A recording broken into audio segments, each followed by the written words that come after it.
3.5 is called graphing linear equations in slope-intercept form. So first I want to talk about what slope is. It's the rate of change between any 2 points on a line, and it measures how steep a line is. Okay, so lines that have a positive slope are going to go uphill, if you're thinking about it from left to right. So something like that. It might be a line something like that. That line would have a positive slope, as opposed to if you have a negative slope, then it would go downhill.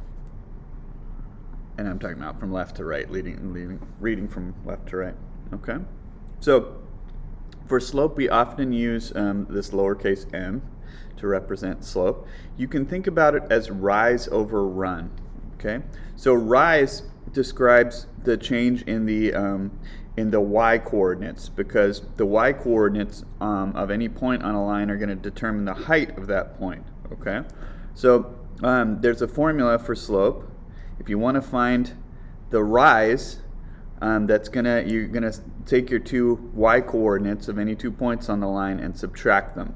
So this is just one y coordinate and another y coordinate on the line. Okay, and then the run represents how far the horizontal change, so how far you're going left and right to get from point to point. And using the same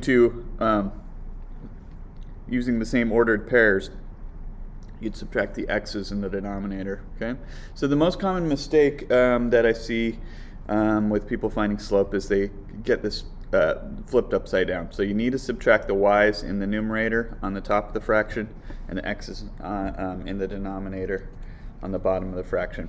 Okay, so let's look at an example here, a couple examples. We're going to find the slope of a line through these sets of points. So I'll think of this as my first x and my first y. It's just the first x I saw and the first y. This is my second x and my second y.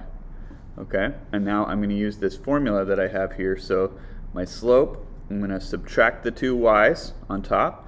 So that's going to be -3 minus -5. Okay, and on bottom for my x's, x sub 2 minus x sub 1, so 6 minus 2. Okay. You don't necessarily need to write all of those parentheses, but I do have a double negative here that I need to take care of. So subtracting -5 is the same as adding +5, right? That double negative will become a positive. Okay, so let's see, -3 plus 5 would be +2, and 6 minus 2 is 4. Okay, so there's my slope, but we also want to reduce that. For any final answers, you want to reduce fractions, and that would reduce to 1/2. So that means the slope here is 1/2. Okay. All right, same kind of deal here. That's my first x, my first y, second x, second y. So I'm going to subtract the y's in the numerator. So I've got -5 minus 3. And in the denominator, I'm going to have 4 minus -1. Okay, I got a double negative there. So that's going to become a plus, right? So -5 minus 3 would be -8. And 4 plus 1 is 5. And that one can't reduce anymore, so that's my final answer there. That's my slope. Okay. All right. So on the next two, I'm finding the slope again, and you can definitely use this formula. What you would do is choose any 2 points on the line. So I've got a couple of them marked with these dots. I could choose any 2 of them, use the xy pairs with the formula, and that's totally fine. But what I like to do when I have a graph already drawn is use rise over run. Okay, so I'm thinking of this version of the slope formula, rise over run. So what I'm going to do is pick any 2 points. It doesn't really matter which 2, so I'll use this one and this one. And I'm going to think, well, how did I get from the left point to the right one of those 2? Well, I'm going to do my rise first. That's going to be what goes on the top of the fraction. So I'm thinking, okay, I would go up 1 unit. And then I would go to the right, that's going to be my run, I would go to the right 2 units. So you can kind of just count. So that means your rise is 1 and your run is 2. And also, another thing I like to check, this is a positive slope and my line goes uphill. Okay? So when I'm doing the next one, this is a downhill line, and so I'm expecting to get a negative slope. All right? There aren't any points marked here, so I got to choose my own points. And you could choose you could use decimals, but it's much easier if you use integers. So try to find two places that are right on the grid. So to me, it looks like this point is right on the grid, and so is this one. You know, if I tried to choose 2 something, it'd be 2, I don't know, 0.7 or something. So you'd have to guess where those points were if you don't use points that are right on the grid. Okay? So I'm going to use rise over run again. And I'm thinking, okay, to get from this point to that one, well, my rise, I'm actually going down. I'm not rising in a sense of going up, but rise means up or down. So this time I'm going down 2 units, and then I would go to the right 3 units. So that means my rise is -2, and my run is +3, and that's a reduced fraction. So slope is -2/3. I got a negative slope just like I had expected. Okay, on the next page we're going to look at the slopes of horizontal and vertical lines, because these are a little bit unusual. Okay, so finding the slope again. So let's, it's a little weird to think about rise over run, because your rise, you're not going up or down at all, right? So your rise would be 0. So let's see if we can do this using these 2 points. I'll use this as my x1, y1 here, and then this could be my second x and my second y. So let's see what happens when we use the formula. I'm going to subtract the y's, so I know this is really small here, but 3 minus 3 for my y's. And then for my x's, 4 minus -1. So 3 minus 3 is 0. And then I've got 0 divided by 5 once I do the double negative. 0 divided by anything equals 0. So this has a slope of 0. Any horizontal line is going to have a slope of 0. Okay?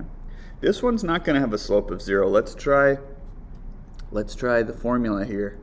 It's a little weird to think about rise over run. We do have rise, but we don't have run here. So your run, whoops, I should have put, your run is going to be 0 if you think of it as rise over run. Okay. So, but let's use the formula. So subtracting the y's, I've got 3 minus -1. Or actually, let me go from this one to that one, so I'm consistent. You can actually go either way as long as you are subtracting the same direction. But I'll do -1 minus 3. So I'm doing y sub 2 minus y sub 1 over 2 minus 2. So on top I've got -4. On bottom I have 0. And this is a problem. You can't divide by 0. You can have 0 on top of a fraction. You can take 0 and divide it by anything. It's always going to equal 0. But you can't have 0 in a denominator. If you think about having $4, you can't put it in 0 piles. It doesn't make sense. But you could put $0 in 4 piles. You just put $0 in each of the 4 piles. Okay? So this is undefined. So I would say that the slope is undefined. Okay? So these often get mixed up, 0 slopes and undefined slopes. So you can always use the formula, and as long as you remember that you can't have 0 on the bottom of a fraction, that can help you remember which is which. There's another way that I like to think about this. I like to think about skiing, because when I see the word slope, I think of skiing, and then I'm thinking, well, I could ski on this one. It would be cross-country skiing, right? But there, you could ski on that one. If you're trying to ski on this, that is a cliff, right? And you'd fall down here, and it wouldn't go well, right? There you are. So it doesn't really work to ski on this one. So that one sometimes you'll see it written as no slope, or you could say the slope is undefined. So this one does have a slope. It's a slope of 0. That one has no slope because it's just a cliff and you can't ski on it. Okay, a sheer cliff. All right. Okay, moving on. Let's find the slope in the y-intercept, and then graph the line. Okay? So you have to know where to look. So we're going to be using y equals mx plus b form. Okay, so the m is going to be the slope. So this is my slope, and then this is my b, and the b is the y-intercept. Okay, so there's not much to do to find the slope and y-intercept except know where to look when you've got an equation in this format. We do have an equation in that format. Y equals something times x plus or minus something else. So my slope is 2/3, and my y-intercept, and we use the letter b for the y-intercept, is going to be -4. Okay, so for graphing this, start with the y-intercept. The y-intercept, that means that's where my line is going to cross the y-axis. So here's the y-axis, right? This is the y-axis, and -4. So my line is going to cross the y-axis at -4 at the bottom of the provided graph here. Okay, and once you got one point on a line, you can use the slope to get to another point. So remember, this is going to be rise over run. So what I'm going to do, I'm going to go up 2 units from here, and to the right 3 units, rise over run, and then I've got a second point. And 2 points is all you really need. If I had more room, I could go up 2 to the right 3 again and get a point somewhere over here. But I only need 2 points to graph a line, and so there we go. And it's not a line segment, right? It's a line that goes on forever in both directions. So there's my slope and y-intercept and my graph. Okay, this one's also in the right format. So this would be the slope, and this would be the y-intercept. Okay, so I'm going to start with that y-intercept. So that means this is going to cross the y-axis at +2. And then I'm going to use the slope to get to a second point from there. And it's a little strange because my slope isn't a fraction. But let's write it as a fraction.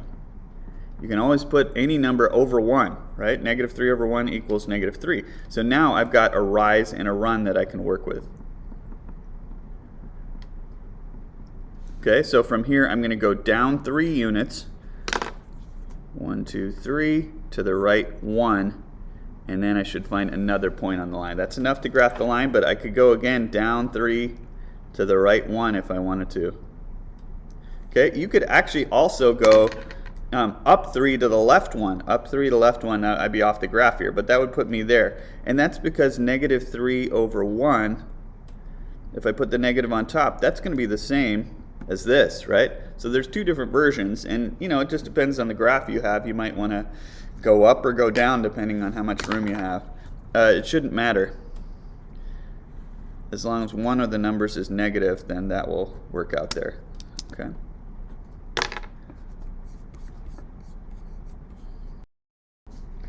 Sometimes we're going to be asked to graph equations like this that aren't already in the right format. They're not already in y equals mx plus b form. And one way to deal with that, it's not the only way, but one way to deal with it is to rewrite the equation, to mess with the equation until it's in this format. Okay? So in this format, the y is isolated on the left side of the equation. So if the y is not by itself, first thing I want to do is get it by itself. So let's move the -3x over to the other side of the equation, and I'd want to add 3x to both sides. Okay, because those will cancel. So these are not like terms, right? One of them has an x and one doesn't, so you can't combine them, but I could just write them like that. Okay, now this is not quite in the right format yet because after the equal sign I want the x term, and this is my x term, right? But I can just switch the order of those two things. So 3x minus 2, I still got a positive 3x and a negative 2. So that's okay. Okay, so this is equivalent to that original equation. And now that I've got it in this format, well, now I can see what the m part is and what the b part is. That's what I need in order to graph this. Okay, I'm going to start with the y-intercept, so my line should cross the y-axis at -2. And then I'm going to use this slope. I'm going to rewrite it as a fraction. So I'm going to go up 3 to the right 1 from there. There's my rise and my run. And there's another point. And I could go up 3 to the right 1 again if I wanted to make a little ladder. And then we connect the dots, and make sure you put the arrows on either ends to show this line goes on infinitely in either direction like that. Okay? All right, next one. So on this one, I want to get the y by itself again. Well, let's move the x first. So I'm going to subtract x from both sides. Okay, those cancel. Now I've got 3y equals 12 minus x. Those aren't like terms, but I do want the x part to come next in y equals mx plus b. So I'm going to switch the order of those two terms. Got negative x plus 12. Make sure you keep the negative with the x, right? It's a negative x and a positive 12 in both versions here. Okay, so we're getting there, but this is not, the y still isn't isolated because it says 3y equals the rest of it. So I need to get rid of the 3 now. And the way I'm going to do that is to divide the entire equation by 3. Okay, so I'm going to do this. You could make a big fraction over there and say divided by 3, but it's going to make more sense to do it like this because we're going to want a separate x term and a number at the end. Okay, so my 3's here will cancel. So now I've got y equals negative x over 3, and 12 divided by 3 is 4. All right. So it's still a little confusing here because it's a little hard to see what the slope is. The slope should be the coefficient of the x, the number in front of the x. So let's just think about this for a second. I could write it like that because I've got one of those negative x's up there, right? And then what I could do is I could think of this as negative 1/3 times x plus 4. That's equivalent, okay? So what you don't want to do is, sometimes I see people write the x down here and then it looks like it's negative 1 over 3x. It looks like the x is in the denominator. You don't want to do that, but you can put it right beside, and this means it's negative 1/3 times x, okay? And now I can see, so I've written the equation in y equals mx plus b form, and now I can see what my slope is, and I can see what the y-intercept is. Okay, so let's start with the y-intercept. It means my line's crossing the y-axis at 4. Then I'm going to use this. Now, I think it's helpful to assign the negative either to the top or the bottom. You could do either one. So these are all equivalent. Okay? And I want to choose which version I'm going to use. So I'm thinking rise over run. Well, I don't want to go up because I'm out of graph. So I'd rather use this version. I'd rather go down 1 to the right 3 because I have room for that on my graph. But you know, if you went up 1 to the left 3, you'd still end up with the same line. You just have a point that's off the graph. Okay? Okay, and that's all I need to draw my line. Connect the dots, put the arrows on both ends. And I've got a negative slope. It's going downhill, so that's what I expected there. Right? The previous problem was a positive slope going uphill. All right, that's the end of the section, and I'll see you next time.